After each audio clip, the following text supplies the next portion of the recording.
പിന്നെ ഈ പ്രളയം ബാധിച്ച ക്ഷീര കർഷകർക്കുണ്ട്, കിസാൻ കാർഡ് ഹോൾഡേഴ്സിനുണ്ട്, പിന്നെ ഈ പക്ഷികളെ ഈ താറാവിനെയൊക്കെ വളർത്തുന്ന പോലുള്ള ഇത് വളർത്തുന്നവർക്കുണ്ട്, തേനീച്ച കർഷകർക്കുണ്ട്, ടൂറിസ്റ്റ് വെഹിക്കിളിൻ്റെ ഓണേഴ്സ് ഉണ്ട്, അതുപോലെ കൊമേഴ്സ്യൽ വെഹിക്കിളിൻ്റെ ഓണേഴ്സ് നാശനഷ്ടം ഉണ്ടായാൽ അവർക്കെല്ലാമാണ് ഈ സോഫ്റ്റ് ബാങ്ക് ലോൺസ് കൊടുക്കുന്നത്. അത് നമ്മൾ ഒരു 12 ലക്ഷം രൂപ വരെ ആണ് ഈ ലോൺ നമ്മൾ ബാങ്കുകളുമായിട്ട് അറേഞ്ച് ചെയ്യുന്നത്. അപ്പോൾ ഒരു 3 സ്കീമാണ് അതിൻ്റെ അകത്തുള്ളത്. ഒന്ന് 12 ലക്ഷം രൂപ വരെ കൊടുക്കുമ്പോൾ 25% ലോൺ എമൗണ്ടോ അല്ലെങ്കിൽ 3 ലക്ഷം രൂപയോ, ഏതാണ് ചെറുത്? 12 ലക്ഷം രൂപ ഉണ്ടെങ്കിൽ 3 ലക്ഷം രൂപ, അല്ലെങ്കിൽ 25% ലോൺ എമൗണ്ട്, ഏതാണ് ചെറുതെന്ന് പറഞ്ഞാൽ അത് മാർജിൻ മണിയായിട്ട് ഗവൺമെൻറ് ബാങ്കിലേക്ക് കൊടുക്കും. 3 ലക്ഷം രൂപ. ഇനി ചിലർക്ക് അതല്ല വേണ്ടത്, അവർക്ക് ഓപ്ഷനാണ്. മാർജിൻ മണി വേണ്ടെങ്കിൽ 5 കൊല്ലത്തേക്ക് അവരുടെ ഈ ലോണിൻ്റെ 9% പലിശ സർക്കാർ ബാങ്കിലേക്ക് നൽകും. അതാണ് ആ സോഫ്റ്റ് ലോൺ സ്കീം എന്ന് പറയുന്നത്. മൂന്നാമത്, ഇതിൻ്റെ തൊട്ട് മുമ്പ് ലോൺ എടുത്തു, ലോൺ എടുത്തിട്ട് അടയ്ക്കാൻ പറ്റുന്നില്ല. അപ്പോൾ അവർക്ക് കൂടി ഈ 9% ആ പലിശ 5 വർഷത്തേക്ക് കൊടുക്കാൻ. ഇങ്ങനെ ഒരു 3 തീരുമാനം അതുമായിട്ട് ബന്ധപ്പെട്ട്, സോഫ്റ്റ് ലോണുമായിട്ട് ബന്ധപ്പെട്ട് എടുത്തത്. തീരപ്രദേശത്ത് വലിയ നാശം ഉണ്ടായിട്ടുണ്ട്.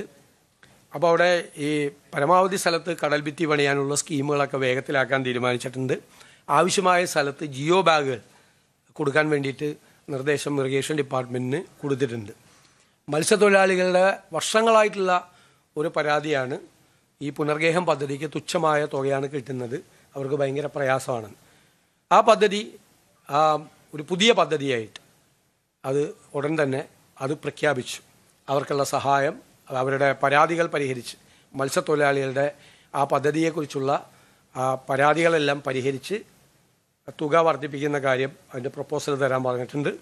അതനുസരിച്ചിട്ടുള്ളൊരു പുതിയ പദ്ധതി അവർക്ക് വേണ്ടിയിട്ട്, മത്സ്യത്തൊഴിലാളികൾക്ക് വേണ്ടി അവർക്ക് പ്രഖ്യാപിക്കും. ഇതാണ് അതെ ഭവന പദ്ധതി. പിന്നെ അടുത്ത 5 ദിവസത്തേക്കുള്ള കാലാവസ്ഥാ പ്രവചനം നിങ്ങൾക്ക് കിട്ടിക്കാണും. കേരളത്തിൽ ഒറ്റപ്പെട്ട ഇടങ്ങളിൽ ഇന്ന് മുതൽ 5-ാം തീയതി മുതൽ 8-ാം തീയതി വരെ ശക്തമായ മഴയ്ക്കും, ഓഗസ്റ്റ് 5-6 തീയതികളിൽ ഒറ്റപ്പെട്ട ഇടങ്ങളിൽ ശക്തമായ കാറ്റിനും സാധ്യത ഉണ്ടെന്ന് കേന്ദ്ര കാലാവസ്ഥാ വകുപ്പ് അറിയിച്ചിട്ടുണ്ട്. ഇന്നും നാളെയും ഓറഞ്ച് അലർട്ടാണ്. 5-ാം തീയതി പത്തനംതിട്ട, ആലപ്പുഴ, കോട്ടയം, ഇടുക്കി, എറണാകുളം, കോഴിക്കോട്, വയനാട്, കാസർഗോഡും 6-ാം തീയതി പത്തനംതിട്ട, കോട്ടയം, ഇടുക്കി, എറണാകുളവും. യെല്ലോ അലർട്ട് 5-ാം തീയതി തിരുവനന്തപുരം, കൊല്ലം, തൃശ്ശൂർ, പാലക്കാട്, മലപ്പുറമാണ്. ബാക്കി 6-ാം തീയതി ബാക്കി ജില്ലകളിലും ആണ് ഇത് കൊടുത്തിരിക്കുന്നത്. അതെല്ലാം വില്ലേജ് ഓഫീസുകളിൽ നിന്ന് കളക്ട് ചെയ്ത് വരുമല്ലോ. കൃഷിനാശത്തിൻ്റെ അഗ്രികൾച്ചർ ഡിപ്പാർട്ട്മെൻറ്റും ഒരു സ്റ്റാൻഡേർഡ് പ്രൊസീജിയർ ഉണ്ട്. അതിന് ആ നഷ്ടമുണ്ടായിരിക്കുന്ന കടകളുടെ എണ്ണം തരാൻ നമ്മൾ ആവശ്യപ്പെട്ടിട്ടുണ്ട്.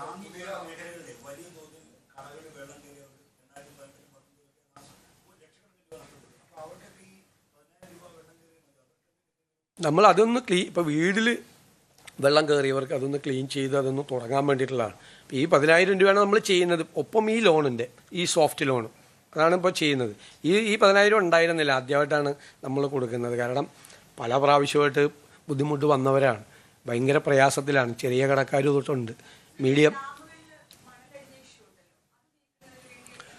ഞാനതാണ് പറയാൻ പോകുന്നത്. ഞാനൊരു വളരെ പ്രധാനപ്പെട്ട പദ്ധതി നമ്മുടെ ബജറ്റിൽ പ്രഖ്യാപിച്ചതുപോലെ ഇന്ത്യക്ക് മോഡലായ ഒരു ഡിസാസ്റ്റർ മാനേജ്മെൻറ്റ് റെസീലിയൻസ് പ്രോഗ്രാം കേരളത്തിൽ നടപ്പാക്കും. അതിൽ ക്ലൈമറ്റ് പ്രഡിക്ഷന് ഏറ്റവും ആധുനികമായ സങ്കേതങ്ങൾ, ലോകത്തുള്ള ഏറ്റവും ആധുനികമായ സങ്കേതങ്ങൾ ഉപയോഗിക്കും.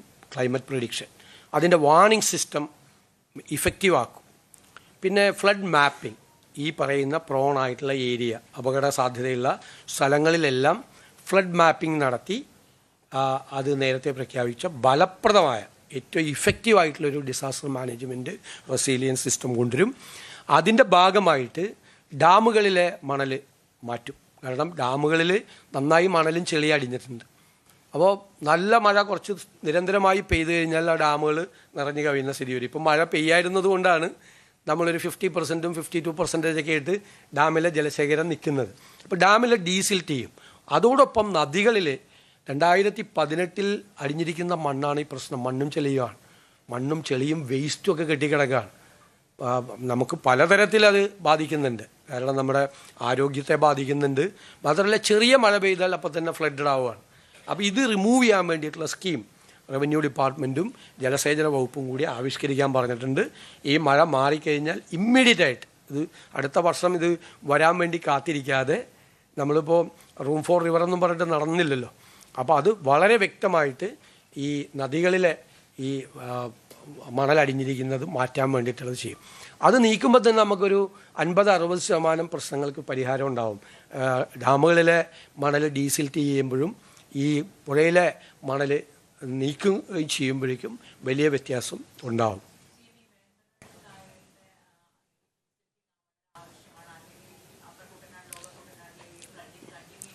വളരെ പ്രശ്നമാണ്, വളരെ ഗുരുതരമായ പ്രശ്നമാണ്. ഇപ്പം തന്നെ നമ്മൾ ഏകദേശം 90ഓളം ഷട്ടറുകൾ തുറന്നിട്ടാണ് കുട്ടനാട് ഇത്രയെങ്കിലും ഉണ്ടായുള്ളൂ എന്ന് പറയാൻ പറ്റുന്നത്.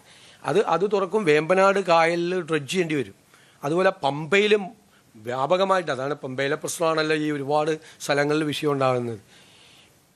അത് വളരെ ശ്രദ്ധിക്കും. പിന്നെ ഡാം മാനേജ്മെൻറ്റിന് ഏറ്റവും ആധുനികമായ സംവിധാനം.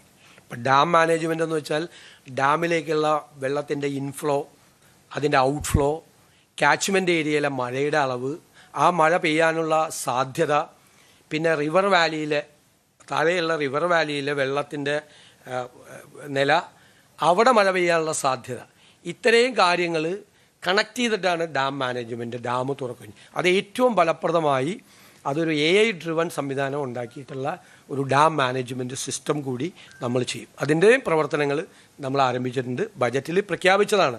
കാരണം നമ്മൾ പ്രതിപക്ഷത്തിരിക്കുമ്പോൾ തന്നെ ഇൻ്റർ ഗവൺമെൻറ് പാനൽ ഓഫ് ക്ലൈമറ്റ് ചേഞ്ചിൻ്റെ റിപ്പോർട്ടും അതിനുമ്പോൾ നാസ അനാലിസിസും നമ്മൾ നിയമസഭയിൽ കൊണ്ടുവന്നാണ്. ഇതിൻ്റെ ഗുരുതരാവസ്ഥ മനസ്സിലാക്കിയിട്ട് അത് മനസ്സിലാക്കിയതുകൊണ്ടാണ് കേരളം ഒരു വളരെ ശ്രദ്ധിക്കേണ്ട, ഇന്ത്യയിൽ തന്നെ ഏറ്റവും ശ്രദ്ധിക്കേണ്ട ഒരു പ്രധാനപ്പെട്ട സ്ഥലമാണ്.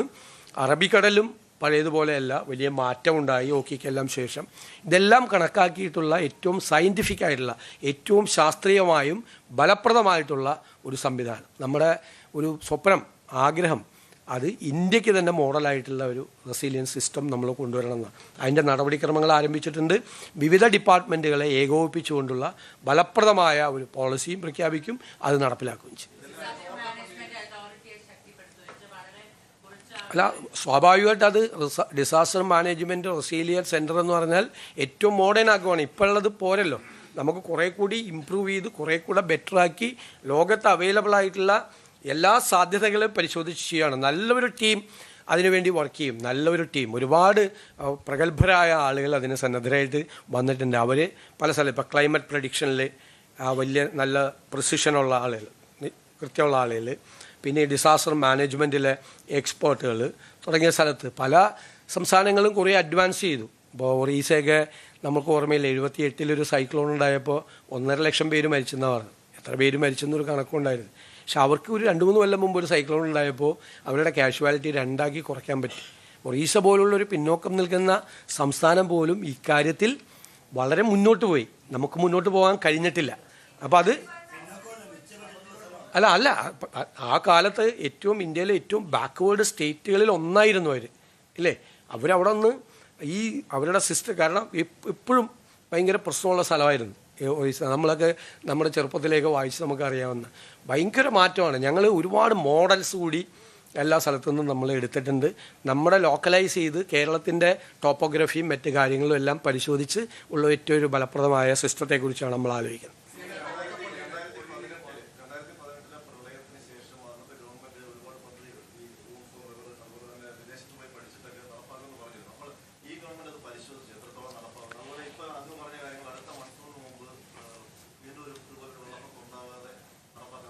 അല്ല, നമുക്കത് ചെയ്തേ മതിയാവൂ.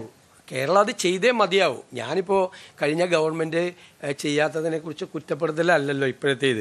നമുക്ക് ചെയ്യണമായിരുന്നു. കാരണം ഓക്കി കഴിഞ്ഞിട്ടുണ്ടായ ഒരു വലിയ മാറ്റം, ഈ ക്ലൈമറ്റ് ചേഞ്ചിലേക്ക് ഉണ്ടായ മാറ്റം പരിശോധിക്കണം. ഞങ്ങൾ അന്ന് നിയമസഭയിൽ പ്രതിപക്ഷത്തിരിക്കുമ്പോഴും ഒരു പൊളിറ്റിക്കൽ സാധനമായിട്ടല്ല ഈ IPCC റിപ്പോർട്ടും കേരളത്തിലുണ്ടായ മാറ്റമാണ്. ആ മാറ്റത്തിനനുസരിച്ച് കേരളം തയ്യാറെടുപ്പ് നടത്തണം.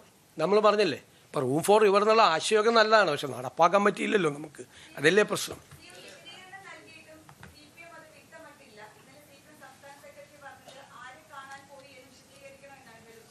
അതൊക്കെ ഞാൻ കൃത്യമായിട്ട് പറഞ്ഞതാണ്. ഇനി അതിനേക്കാൾ കൂടുതൽ പറയാനൊന്നുമില്ല എനിക്ക്. ഞാൻ കഴിഞ്ഞ പ്രാവശ്യം സംസാരിച്ചതാണ്. നിങ്ങളിപ്പോൾ ഈ വിഷയവുമായിട്ട് ബന്ധപ്പെട്ട് ഈ ഫ്ലഡുമായിട്ട് ബന്ധപ്പെട്ട് എന്തെങ്കിലും ഉണ്ടെങ്കിൽ ബാക്കി, എന്നിട്ട് വേറെ വിഷയത്തിലേക്ക് കിടക്കാം പ്ലീസ്.